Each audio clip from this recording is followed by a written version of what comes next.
Burchett. Good morning to you, Congressman. So is the Biden administration pushing the right message here when it comes to Israel? You have the president trying to appease the pro-Hamas crowd, those that we see protesting and blocking bridges every single day. But then you see him also standing by Israel in the sense that it's our biggest ally in the Middle East. Well, first of all, these are paid protesters, and it's pretty pathetic that the president has to read those statements to make sure that he includes the hostages that Hamas has taken, which have obviously been forgotten by this White House, but the American people haven't forgotten, and they haven't forgotten that some of those hostages are American citizens. But this is a complete failure on his part. Honestly, we didn't see this kind of thing under Trump. We didn't have these wars. We weren't worried about the terrorists like we are now. They float over our border. And to show just the deflection that they've done, you know, you had Chairman Ray that was testifying before a committee last week, and he talked about how that we needed to pass FISA for national security, yet he forgot about our southern border, which is just a piece of Swiss cheese right now. This is just a total collapse of any type of foreign engagement by this White House, and we'll continue to see this kind of activity, I believe, until he's out of the White House. And the Golden Gate Bridge situation, those are just paid protesters. Somebody's got their checkbook out. And I'll tell you, you know where you don't see this?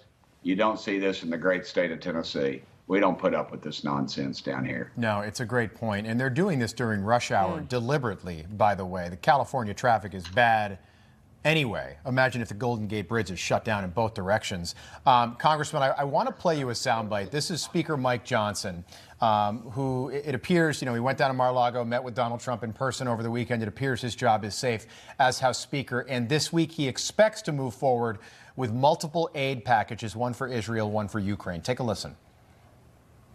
We have terrorists and tyrants and terrible leaders around the world like Putin and Xi and in Iran, and they're watching to see if America will stand up for its allies and in our own interest around the globe, and we will. We will vote on the Israel aid, on the aid to Ukraine, on the aid to the Indo-Pacific, and then another measure that has our national security priorities included. And every member ultimately will be able to vote their own conscience on all of these matters, and everyone will have an opportunity to weigh in and bring the amendments that they think are suitable.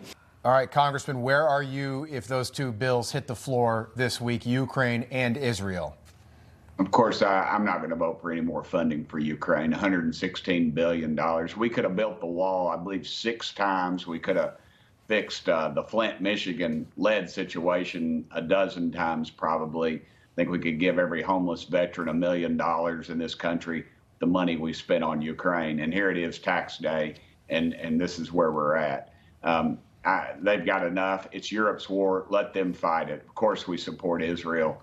The Iron Dome prevented a world war because it actually stopped the missiles and the drones before they hit Israel, and of course with our help of knocking those down. So I support Israel, but the rest, Ukraine, they need to go somewhere else. We need to focus our priorities on our own problems and our own border. Yeah, 4 bills there, all for foreign aid. It doesn't seem like the priorities are really in order right now. No, and that's what you're going to continue to see. You know, we've sent enough bills over to the Senate, yet you all are about the only ones that focus on that. The things we've done could have fixed some of these problems already, and now we're playing catch up, and it's really unfortunate, especially with this funding situation. We're $35 trillion in debt. We add $1 trillion every 100 days to our debt. Yeah. We need to start worrying about our own problems, and some of these other folks need to start dealing with their own problems instead of relying on our checkbook.